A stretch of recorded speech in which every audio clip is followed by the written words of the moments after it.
अस्सलाम वालेकुम दोस्तों, क्या हाल हैं? कैसे हैं आप? ठीक ठाक। मैं हूं अंजुम अता, इटली से आपसे मुखातिब हूं और माजरत चाहता हूं। कुछ दिनों काम की इतनी मसरूफियत थी कि मैं कुछ भी अपलोड नहीं कर सका। सोच रहा था कुछ मौज़ूआत पे आपसे गपशप हो, लेकिन ड्यूटी आज कल सख्त चल रही है। बस थोड़ा सा टाइम मिला था और मेरा दिल कर रहा था कि मैं आप लोगों से बातचीत करूं, अपने व्यूवर्स से कुछ बातें करूं। तो बस आज आया हुआ था। यहाँ का एक चौक है, इटालियन में प्यासा कहते हैं। ये इनका म्यूनसिपैलिटी का ऑफिस है, यहाँ पे मैं आया हुआ हूँ। थोड़ा सा काम था इस ऑफिस में डॉक्यूमेंटेशन के हवाले से, तो वो करके इंशाल्लाह मैं वापस चला जाऊँगा। तो दोस्तों, बहुत सारी आपके लिए दुआएं हैं। अल्लाह ताला से दुआ मांगता हूँ कि आप लोग खुश रहें, अल्लाह ताला किसी को परेशान ना रखे, सबकी परेशानियाँ दूर फरमाए, और अपने लिए भी आप लोगों से दुआ गो रहता हूँ। बस हमेशा की तरह पैगाम देता रहता हूँ, हिम्मत नहीं हारनी, खुश रहने की कोशिश करनी है। जो भी वक्त ज़िंदगी में चल रहा है उसे अल्लाह की रज़ा समझ के हमें उसे कबूल करना चाहिए। अगर परेशानी का वक्त है तो हिम्मत नहीं हारनी और अल्लाह ताला से मदद मांगते रहना चाहिए। अल्लाह ताला हमारे लिए असबाब पैदा फरमा देते हैं, जो हमें पता नहीं होता वो यकीनन हमारी मदद फरमा देते हैं। अगर किसी के घर में कोई बीमार है तो उसके लिए मेरी बहुत सारी दुआएं हैं, अल्लाह पाक उन्हें सेहत दे। और बीमारी से घबराना नहीं है, ठीक है ना? बीमारी से घबराना नहीं, अल्लाह से दुआ मांगनी है। सबसे बड़ी बात है, जब तक आदमी अल्लाह की मेहरबानी से जो रोटी खा रहा है, तीनों टाइम खाना खाता है, नींद सही आती है और हाजत जो है अगर उसका निज़ाम सही है तो वो अपने आप को सेहतमंद समझे। हमारे यहाँ प्रॉब्लम ये है कि कुछ हमारे इर्द गिर्द के लोग हमें वहमी कर देते हैं, कुछ अपने अंदर वहम पैदा हो जाते हैं।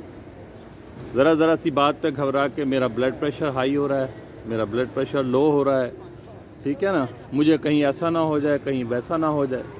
लेकिन 3 बातें मेरे वालिद साहब ने मुझे बताई थी कि अगर आपका खुराक सही है, खाना पीना सही चल रहा है, आपको रात को नींद सही आती है और आपका हाजत का निज़ाम, टॉयलेट का निज़ाम सही है, तो आप सेहतमंद हैं। आपको बार बार किसी डॉक्टर के पास जाने की ज़रूरत नहीं कि जी मेरा ब्लड प्रेशर चेक करें या मेरा शुगर लेवल चेक करें। ऐसा कुछ नहीं है, अल्लाह पे छोड़ दें। क्योंकि ज़िंदगी का निज़ाम तो लाखों करोड़ों साल से चल रहा है और लाखों करोड़ों साल से इंसानों की उम्रें भी उस वक़्त तो हज़ार साल की होती थी। 500 साल, 300 साल, 200 साल हुआ करती थी। उस वक़्त ना डॉक्टर होते थे, ना हकीम होते थे, ना कोई ब्लड प्रेशर की मशीनें होती थी, ना कोई एनालिसिस की लेबॉर्ट्रीज़ थी। तो अल्लाह ताला निज़ाम चलाते हैं, इसलिए हमें कोशिश करें कि डॉक्टरों पे डिपेंडेंट ना हो, ठीक है ना? बाकी अगर कोई सीरियस मसला है तो यकीनन डॉक्टरों से हमें इलाज कराना है, इलाज तो ज़रूर कराना चाहिए। लेकिन मैं ख़ास तौर पे ऐसे बहन भाइयों को मशवरा दूंगा जो परेशानी की हालत में ज़रा घबराते हैं, चलो डॉक्टर के। हमारे मुल्क में चलो डॉक्टर के का मतलब होता है कम से कम 2-3 हज़ार तुम्हारे रुपया हो जेब में, वो जाओ चेक कराओ और उसमें कुछ डॉक्टरी चेकअप हो जाता है, कुछ जनाब मेडिकल स्टोर के ऊपर हमारे पैसे चले जाते हैं। कोशिश करें, क्योंकि बड़ी मेहनत से पैसा कमाया जाता है। हमारे मुल्क के अंदर लोग मजदूरी करते हैं, दुकानदार होते हैं, कोई दफ्तरों के मुलाजिम होते हैं जिनकी तनख्वाहें लिमिटेड होती हैं। तो ऐसी माँओं बहनों से ख़ास तौर पे दरख्वास्त है कि अगर आपका खाना पीना सही चल रहा है, तीनों टाइम आपको नींद सही आती है और हमारा हाजत का निज़ाम सही है, तो हमें किसी डॉक्टर के पास जाने की ज़रूरत नहीं है। और कोशिश करें खुश रहें और हमें अल्लाह ताला ने जिस हालत में रखा हुआ है उसमें उसका शुक्र अदा करते रहें। और हाँ, इम्पॉर्टेंट चीज़ ये है कि माफ़ करना सीख जाएं। माफ़ करने के अंदर आप यकीन करें इतना सुकून मिलता है आदमी को, बहुत सुकून मिलता है। कोई रिश्तेदार, कोई बहन भाई हमसे रूठा हुआ है, किसी वजह से रूठा हुआ है, 4 दिन की ज़िंदगी है। हमसे पहले कितने ही लोग आए, ज़िंदगी गुजारी, आके मर गए और ख़त्म हो गए और चले गए। ये रूठा मनाइयाँ ये सब दुनिया के अंदर रह जाती हैं। तो दोस्तों ہمیں بھی اپنا پتہ نہیں کہ آج ہم ہیں کل شاید نہ ہو، تو کوشش کریں کہ اگر کوئی ہمارا بہن بھائی، کوئی اچھا دوست، رشتہ دار ہم سے ناراض ہے تو ہم اس سے جا کے اس کی ناراضگی دور کریں۔ اگر ہم محسوس کرتے ہیں کہ ہم غلط ہیں تو اس سے جا کے معذرت کر لیں۔ معافی مانگنے کے اندر انسان کا کردار بڑا ہوتا ہے، انسان کی کوئی بے عزتی نہیں ہوتی، کوئی کچھ نہیں گرتا۔ تو جس سے معافی مانگیں گے اس کا بھی دل بڑا ہو جائے گا، اس کا دل صاف ہو جائے گا۔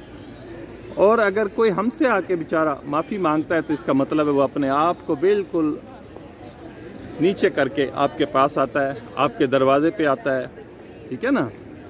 تو آپ اسے معاف کر دیں اور اسے گلے لگا لیں۔ معافی کے اندر اللہ تعالیٰ راضی رہتے ہیں، خوش ہوتے ہیں اپنے لوگوں سے، کیونکہ ہم بات بات پہ کہتے ہیں اے اللہ ہمیں معاف کر دے، اے اللہ ہمیں معاف کر دے، اے اللہ ہمیں قبر کے عذاب سے معافی دے دے، ہمیں جہنم کے عذاب سے معافی دے دے، ہمارے گناہوں کی۔ جب ہم اس سے معافی مانگ رہے ہیں تو ہم اتنے گناہ گار خطا کار ہیں اور امید لگا کے بیٹھے وہ ہمیں معاف کر دے، تو وہ تو بہت بڑی ذات ہے۔ وہ تو قرآن پاک میں فرماتا ہے کہ معافی مانگو میں تمہیں معاف کر دوں۔ تو ہم تو اس کے بنائے ہوئے انسان ہیں، اس کی مخلوق ہیں، تو ہمیں اپنے پروردگار کے راستے پہ چلنا چاہیے۔ بڑی سے بڑی بھی یار کوئی زندگی کے اندر پریشانی ہے، کوئی ایسے معاملات ہو گئے ہیں اور وہ معافی سے ختم ہوتے ہیں تو اسے ختم کر دو۔ 4 دن کی زندگی ہے، اصل زندگی تو اگلے جہان کی ہے، وہاں جا کے جہاں پہ ہمارے حساب کتاب ہوں۔ آج دنیا میں معاف کرو گے، یقین کرو اللہ تعالیٰ تمہیں آپ کو آسمانوں پہ معاف کر دے گا انشاءاللہ تعالیٰ۔ یہاں کوئی بڑا چھوٹا نہیں اللہ کی نظر میں، کوئی امیر ہے، کوئی غریب ہے، کوئی بیچارہ اس کے حالات خراب ہیں مالی طور پہ، کوئی صحت کی طرف سے، یہ سب دنیاوی معاملات ہیں، یہ سب دنیا میں رہ جائیں گے۔ تو اگر آپ کو پسند آئے میری باتیں تو ضرور اللہ کے نام پہ اپنے بہن بھائیوں کو معاف کر دو، اپنے دوستوں کو معاف کر دو، جتنا بھی قصور ہے۔ کچھ نہیں ہوتا، کچھ نہیں بدلتا یار، کیا عزت بے عزتی میں فرق نہیں پڑتا۔ اللہ سے بڑا تو کوئی نہیں ہے نا، اللہ تو سب سے بڑا ہے۔ جب وہ معاف کر دیتا تو ہمیں بھی معافی دے دینی چاہیے۔ تو میرے دوستو مجھے اجازت دو، انشاءاللہ تعالیٰ پھر آپ کی خدمت پہ حاضر ہوں گا، کوئی اچھا موضوع لے کے آپ سے بات چیت کریں گے۔ تو بس آپ سے ریکویسٹ ہے کہ میرے چینل کو سبسکرائب کریں اور لائک دیں اگر آپ کو پسند آئے، اور شیئر کیا کریں اپنے۔ میری طرف سے آپ کو سلام۔